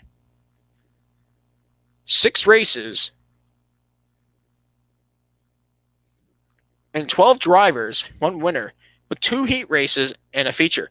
All the drivers that run in the heats run in the feature. So pretty much it's a showcase. It's a show. It's really a show. It's an all-star showing of drivers, and it was fun to watch. So after the first heat, the top 5, we had Greg Biffle, the 2000 NASCAR Truck Series champion, 2002 Busch Series champion, who won the Cup Series many times in his career. Bobby Labonte, the 2000 NASCAR Cup Series champion, who finished second. Elio Castroneves, the 4-time Indy 500 winner, the reigning IMSA champion. Ernie Francis Jr., the 7-time consecutive Trans Am champion. And 5th place, Tony Kanaan, the 2013 Indy 500 winner and 2004 Indy Racing League IndyCar Series champion. In the second heat race, we had Doug Coby, the 6-time NASCAR Whelen Modified Tour champion. Michael Waltrip, the 2-time winner of the Daytona 500. 3rd place, Tony Stewart, the 1997 IndyCar champion and 3-time NASCAR Cup Series champion. Bill Elliott, the 2-time winner of the Daytona 500, 3-time Southern 500 winner, 2002 Brickyard 400 winner, and of course the 1988 NASCAR Cup Series champion. And Ernie Francis Jr. rounded out the top 5. In the feature race, it was Doug Coby who ended up winning in front of a home crowd. And Doug Coby from Milford, Connecticut, not too far away from Stafford, Connecticut, Stafford Springs, picked up the win in front of an ecstatic crowd, a sold-out venue, mind you. Watch, it was a beautiful day, beautiful night. CBS did a great job covering the race, but we'll talk about that in a minute. Greg Biffle finished second. Tony Stewart, the man who put the series together, third. Elio Castroneves, fourth, and Bobby Labonte, fifth. We saw some flashes of other drivers, too, that did a very impressive job in the race, such as Bill Elliott in the heats, had not been his problems with the car in the main. Marco Andretti, who made a stellar 3-wide move. It looked like he was racing in NASCAR Underground for some time with a move like that rather than Indy. We didn't see much from Paul Tracy, but we saw a lot of Michael Waltrip, and Michael was everywhere. But it was a fun race to watch. See all my favorite drivers personally on the personal, watching all of them grow old into semi-retirement, retirement, and come back to race. That's going to be fun to watch. So these guys, of course, one race down 5 races ago, it's Doug Coby in the points lead, 44 points scored. Second place, Tony Stewart with 36 points scored. Third place was Greg Biffle with 35 points. Fourth place, Bobby Labonte with 32 points. And fifth place, Ernie Francis Jr. with 31 points. And they'll be back this weekend with the race at Knoxville, the first dirt race of the tour. They race at dirt for the next 2 races, and then it's all pavement from there on out. So keep an eye out on 2 new faces that will be racing in the SRX. That will be Scotty Bloomquist, who is considered, he's 57 years old, from Fort Dodge, Iowa. He's one of the greatest late model dirt track drivers of all time.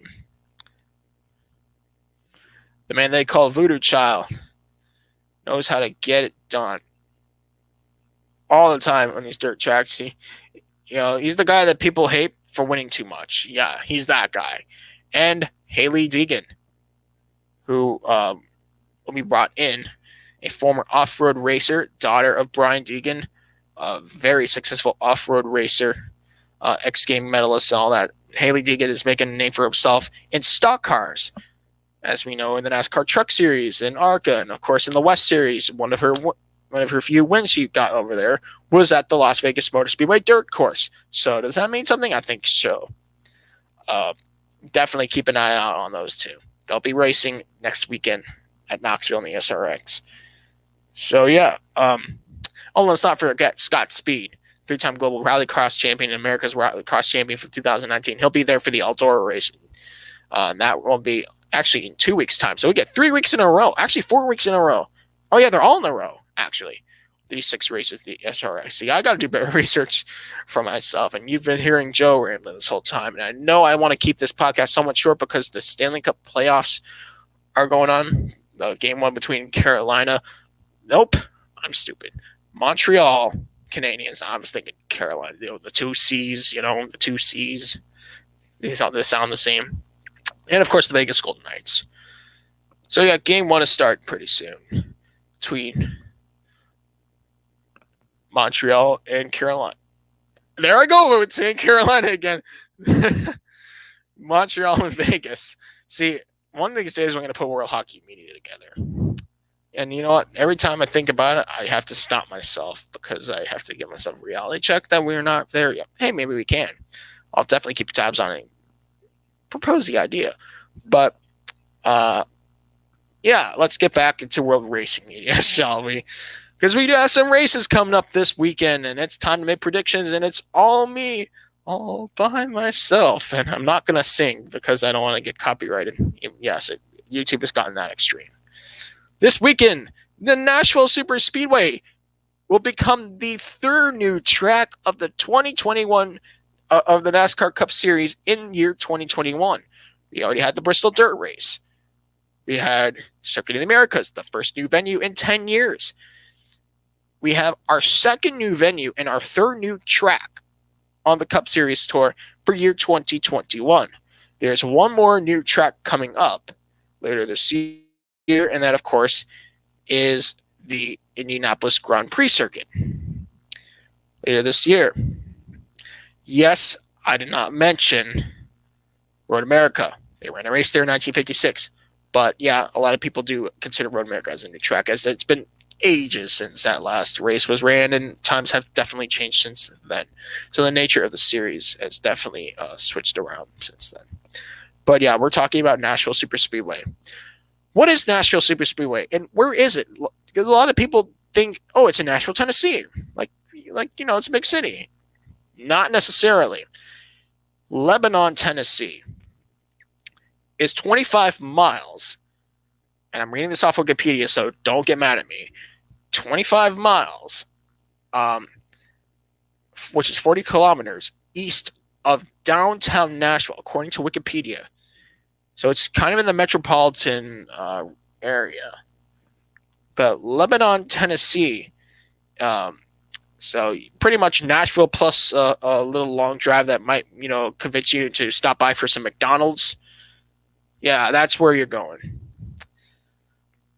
This was the first NASCAR Cup Series race held in the Nashville venue since 1984, which was the last NASCAR Cup Series race at the short track in actual Nashville called the Fairgrounds.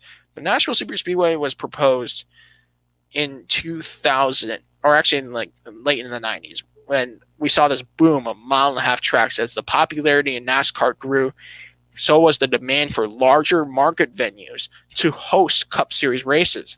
We saw Fort Worth, Texas get a Cup Series track. We saw Chicago get a Cup Series track. We saw Kansas City get a Cup Series track. And certain venues getting multiple races. Like, I'm not going to go there because I'll go on and on and on.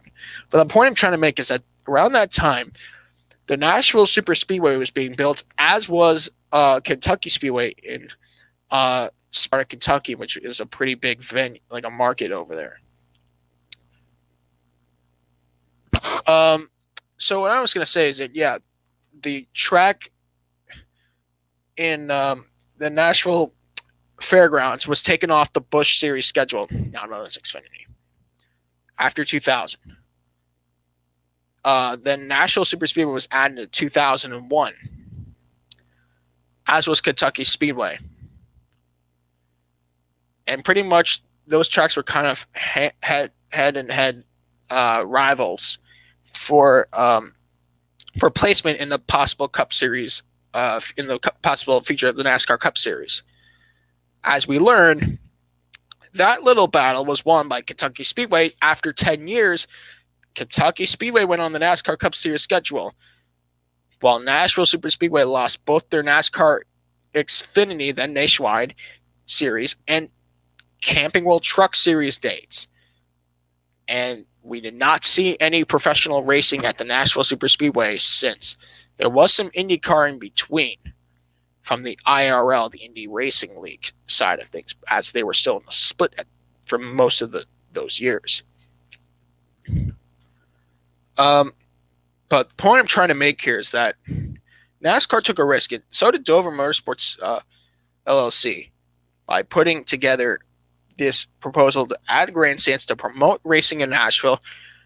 It's a great place to promote sports. That's just what I've seen.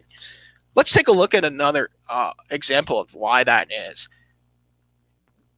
The Nashville Predators in 2017, we're talking hockey again, made it all the way to the Stanley Cup Finals. And ever since, that team's reputation has changed.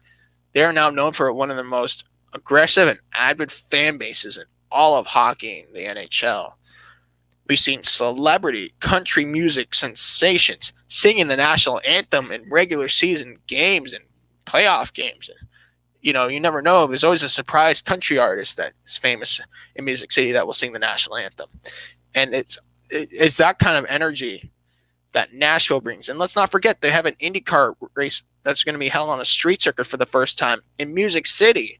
There's a lot to be excited for in that marketplace. So I think it was a good opportunity for that to happen. By the way, the race is sold out. They're selling all grandstands. Yes, in the pandemic, all the grandstands are being sold out for this race.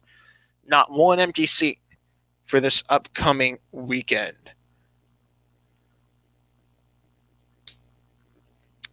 So, of course, this is an inaugural race. We don't have any evidence or any past races to go off. But I'm going to give you guys, since Danny and Justin are here, I'm going to give you guys 3 picks on who's going to win this race, which will be, this race is round 17 to 36. So we do have, let me just do the count here. 18, 19, 20.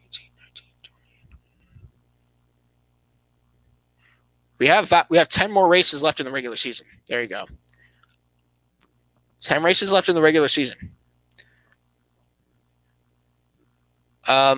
Winning this race, I think, will be tough to do. Plus, this is a concrete circuit. So let's just say this is a mini mile-and-a-half track, plus the concrete surface. And that equals Nashville Superspeedway. My pick, I'm going to give you pick number 1, I'll give you pick number 2, and pick number 3, because I'm alone.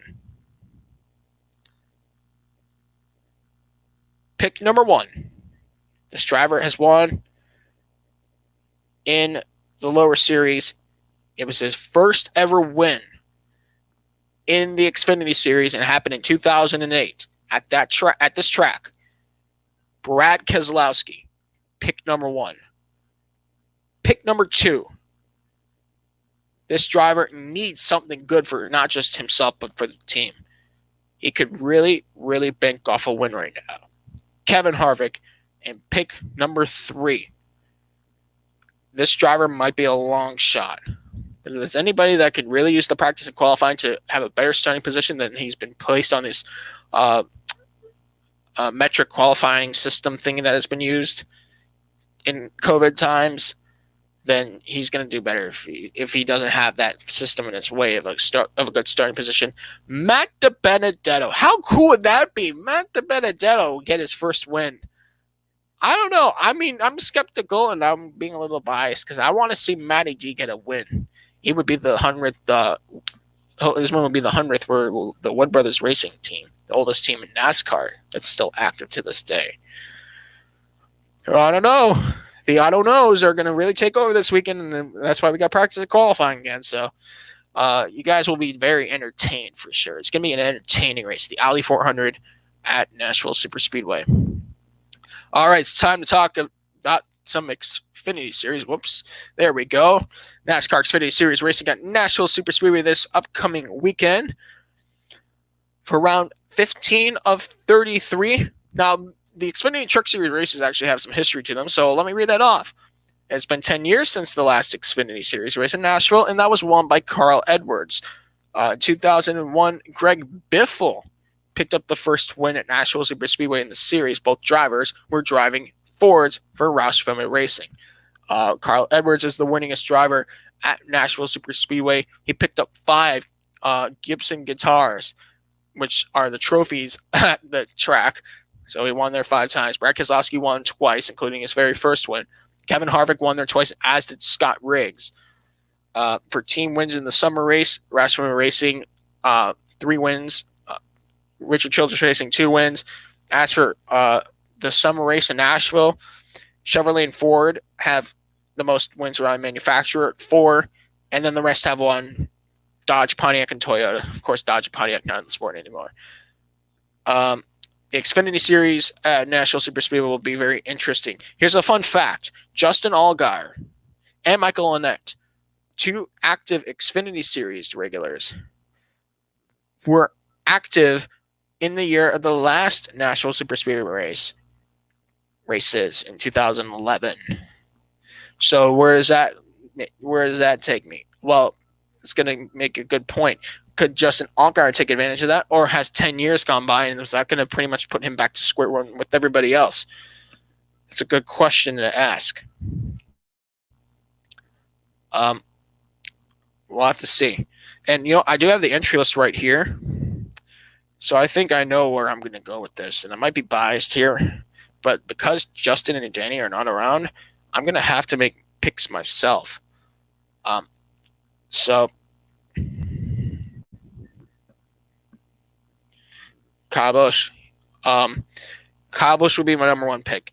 If he gets his 100th win at Nashville Superspeedway, it's going to be a popular one. Remember 2009, he did the Pete Townshend. Remember Pete Townshend of The Who was like the first big name guitarist to smash his guitar in front of the crowd, and it looked radically stupid and crazy at the same time. Hopefully my quality is good enough that I can keep my camera on. If I can't, it's going off again. Sorry. I think that would be very entertaining to watch. Kyle Busch get his 100th win, and I'm sure everybody's going to get a slice of that guitar, and I'm saying that jokingly because he did give out slices of guitars in 2009. My second pick to win a race here at Nashville Superspeedway, I'm going to go with, and this might be bold, but I'm going to say Noah Gragson. Noah Gragson, if he could turn around, if he could do something like what Brad Keselowski did in 2008, and ironically, like Brad, Gragson is driving for Virginia Motorsports, so just take it as you will. And third, I would have on that list Justin Allgaier, the most experienced Xfinity Series regular at that track. 1 year more experienced than Michael Annett. And I have to turn my camera back off because my connection is being weird. So, sorry about that. So, yeah, I have Kyle Busch, Noah Gragson, and and the 7 of Justin Allgaier. I'm sorry for you fans of Austin Cindric, but his week will come at a later time. Probably at Road America, where he's good at. We'll have to see. Let's take it to the Truck Series, shall we? And discuss that race at National Superspeedway. Like the Xfinity Series, they do have a history at the track from 2001 to 2011. Scott Riggs took the first win in this event, around 12-22, obviously, for the trucks. Austin Dillon was the last driver to win in this race in 2011 before they went on a hiatus. He went on to win the championship, so if you like to know those little bits of information, there you go. That's a very important piece to note right there, that the last driver that won at National Superspeedway, he actually went on to win the series championship.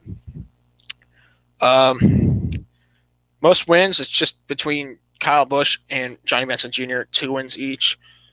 So yeah, take it as you will. It's just what it's going to be.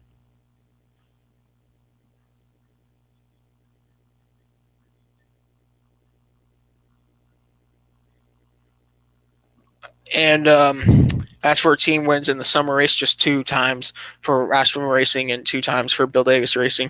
For the summer race, yeah, Toyota in their youth of NASCAR, they still have most wins there. 4 wins for Toyota in the summer race at Nashville. 3 wins for Chevrolet, 2 wins for Ford, and 2 wins from Dodge, no longer in the sport. But let's focus on some of these Truck Series drivers. And by the way, I forgot to mention for the Truck and Xfinity Series, because they're practicing qualifying, the fastest 36 will make the race. So obviously, what the whole what do you call it? Provisional brigade and all that stuff. So keep an eye out for that. I'm going to give you guys 3 picks because I'm solo. So prediction number 1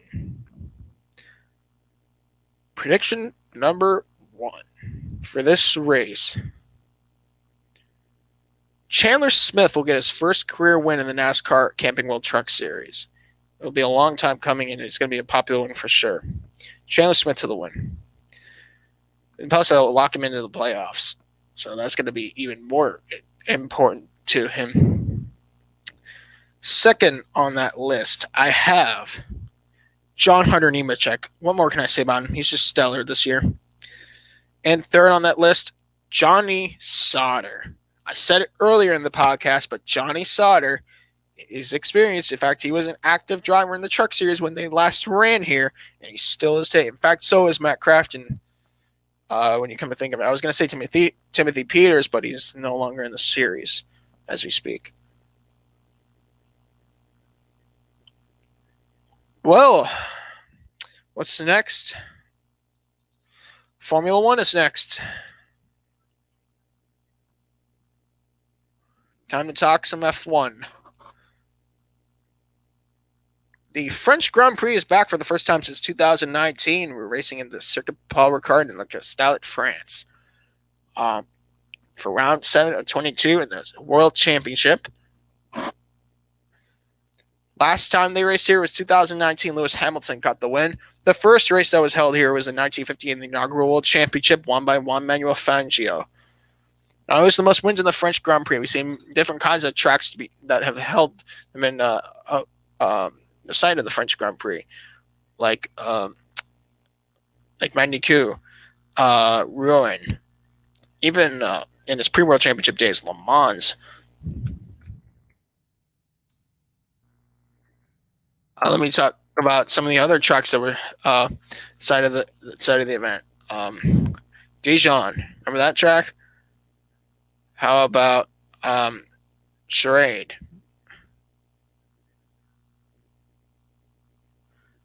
What about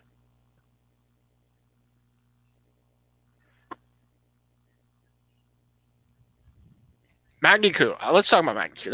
That's one of my favorite tracks. I think that should be like one day they should bring back Magny-Cours.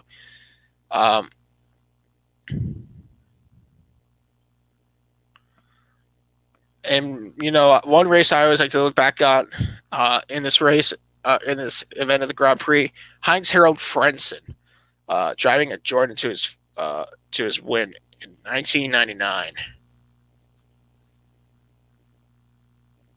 And he only scored 2 wins. Or 3 wins. And so like each one of them stood out. You know, Brazil 94, 98 or 99 in France, and 99 in Italy. And I always like to remember the Magnussen one because it just looks like one of those wins where you work so hard and it just pays off. But yeah, it was the most wins in this event. Well, I'm only going off World Championship stats, so that means Michael Schumacher, 8-time winner. Alain Prost, 6-time winner for the French driver, highest French driver on that list. Only one, actually. Manuel Fangio, 4-time winner, as was Nigel Mansell. Jack Brabham and Sir Jackie Stewart, 3-time winner. And hey, happy 82nd birthday, Sir Jackie Stewart, 3-time world champion. 2 wins for Mike Hawthorne, Dan Gurney, Jim Clark, Ronnie Peterson, Niki Lauda, Mario Andretti, and recently Lewis Hamilton.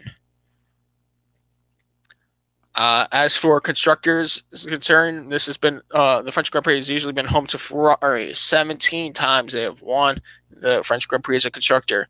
8 times for Williams, 7 times for Lotus, 5 times for Renault and McLaren, 4 times for Brabham, 3 times for Mercedes, 2 times for Alfa Romeo, Tyrrell, and Benetton.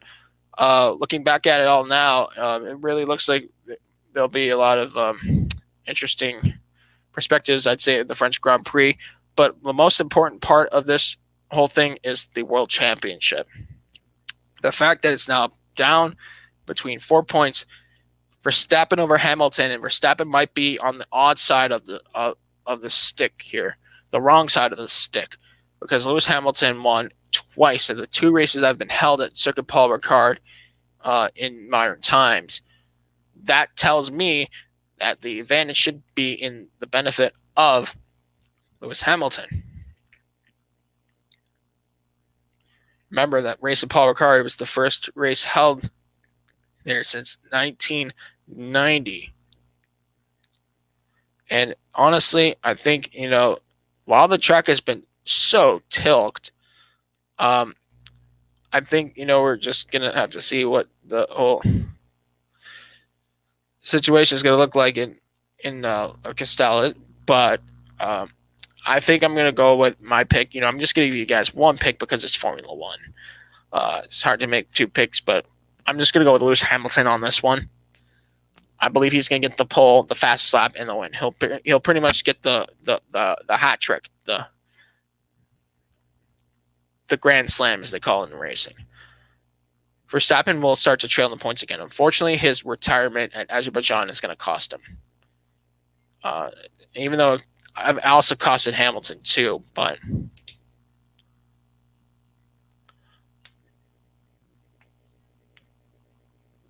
I think honestly it's going to be very it could be up in the air. You never know with these Grand Prix. We all thought it was going to be over and Verstappen was going to take an easy win at Baku. Wrong. Tire went down. You never know until the checkered flag waves on Sunday.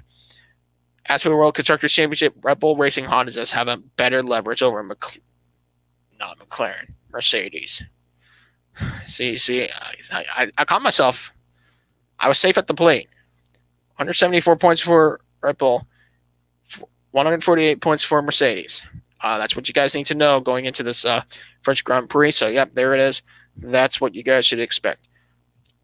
All right, 3 more races, race weekends to look at.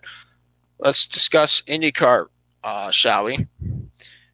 The Road America Grand Prix. Last year we had a doubleheader because of COVID. This year it's just round 9 and 16, so the start of the second half is on. Scott Dixon and Felix Rosenqvist, the 2 drivers then working together for Chip Ganassi Racing, pulled over the team sweep last year. The first race was won by Hector Roback in 1982. Now, who has the most wins here? It's a 3-way tie for 3-time winners. And that, of course, goes to the hands of the father and son combination, Mario and Michael Andretti, 3-time winners at Road America. and Emerson Fittipaldi, 3-time winner. 2-time winners include Paul Tracy, Jacques Villeneuve, Bruno Junqueira, and recently joining that list last year, Scott Dixon. Most wins for a team, 10 wins for Newman Haas Racing, team that was very successful and its time no longer exists in the sport anymore. 5 wins for Team Penske, as well as Andretti Autosport and Chip Ganassi Racing, 3-way tiebreak with 5 wins. And then Forsyth Racing, a team that no longer exists anymore. 3 wins for Forsyth.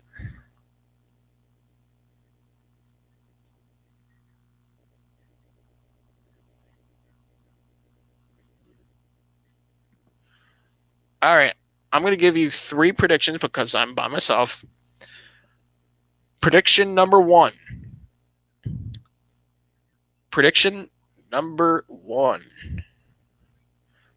I have Pato O'Ward. He almost won the race last year, dominated it. For Felix Rosenqvist came in the picture. Now he's injured, and we wish him all the very best, but will he be ready by then? We don't know. And if he is, can he be a factor? So you put Felix Rosenqvist up in the air here. But I think it's going to be Pato O'Ward. He's got to start pulling away in that points lead. At one point, it's not a safe place to be at all. Second on that list, I have, Alex Palou, the other side of the coin. 1 point behind. Looking to get the points lead back. And third on the list, third in points, Scott Dixon. I think it's going to come down to these top 3. But if there's anybody that needs to do very well, it would be Will Power. Will Power deserved that win at Detroit in race 1. It didn't come to fruition, so let's see what happens. So there's your scoop on IndyCar. Before we talk supercars, we're going to talk some Formula E. The ABB FIA Formula E World Championship is back. And by the way, for the first time,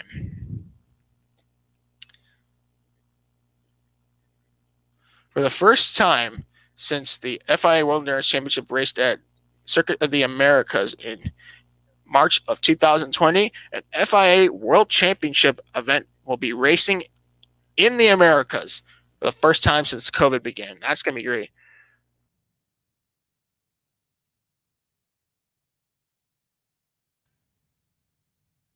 So yeah, Formula E this weekend at Puebla. The Puebla E Prix in the Autodromo Miguel Iabid in Puebla, Mexico.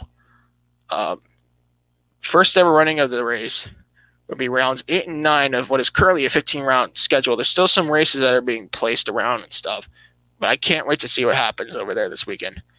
So I'm just going to give you my race 1 and race 2 predictions. Race 1,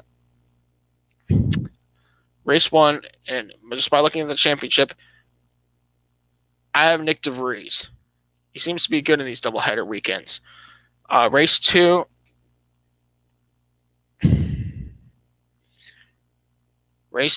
I have Antonio Felix da Costa. He's got moments and he's got to start picking things up. And he could get back into the points hunt with a big win. That's for sure. So I got my picks out there real quick. And I know that the Stanley Cup playoffs are starting. And I don't want to pick hockey over racing, but I know a lot of you guys are probably want to watch that game too. So let me just finish this one up. We got one more race weekend to cover.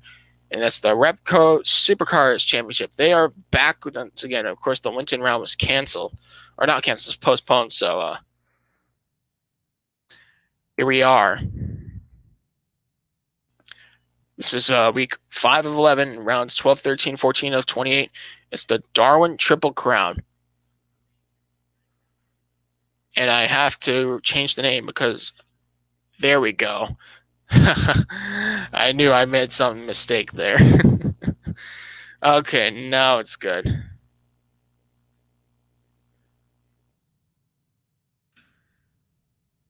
So yeah, the Repco Supercars Championship Darwin Triple Crown. I'm going to come up with 3 predictions because this is rounds 12, 13, 14, and 28. Week 5 of 11. Last year's winners, of course, we had Scott McLaughlin and Jamie Whincup. Jamie Whincup has a chance to break Scott McLaughlin and clear Grounds' record for most wins at all time at the track. Or, you could do something like Russell Ingall did in 1998, just tear it apart. Win. Mark Scaife, Marcus Ambrose, Todd Kelly, 2-time winners there. Team wins. Triple Eight Risk Engineering, 6 wins. 4 wins for Holden Racing Team. as well as Dick Johnson Racing in their first race at Darwin since parting from Team Penske. 3 wins for Stone Brothers Racing and ProDrive Racing Australia, also known as Tickford Racing, a 2-time winner there. Ford versus Holden for manufacturers. Ford gets the upper hand here with 12. Holden with 11. 1 from Nissan. So, yeah, there you go. Holden has one more chance to tie Ford's record before the brand goes out of business. And I heard the Gen 3 supercars body kits are supposed to come out, actually, I think midway through next season, if I'm not reading that wrong. We'll have to see where that goes. I'm going to come up with 3 race predictions for each race. Race 1, Race 2, Race 3. Race 1, I got Jamie Wynn Cup. Race 2 will go to Jamie Wynn Cup, and Race 3 will be Shane McGeesbergen. Triple H's going to sweep the weekend, as will Holden. But you know who's going to come into this weekend with a confidence boost? Let's not forget about Chaz Mostert. He just got signed an extra contract, a multi-year deal with his team, Walkinshaw Andretti United, a Holden organization that will be under the GM banner with Chevrolet in a few years. So there you go. I think Holden will have the upper end this weekend. I just don't know if the veterans for your DJ are going to cut it, but we'll have to see. All right. I think this is the end of our podcast. Made it to the end, 2 hours. You guys enjoy the Stanley Cup playoffs. I'm sure I will. I'm sorry I'm solo. Justin was unavailable. So was Danny. I guess they had life in the way. You know, it's life. What can you do? You can't have everything perfect. As the Rolling Stones once said, you can't always get what you want. So, for myself, Joseph Lady Palon, signing off. You guys have a great rest of the week. We'll see you guys next week for episode 116. So then, have a good night.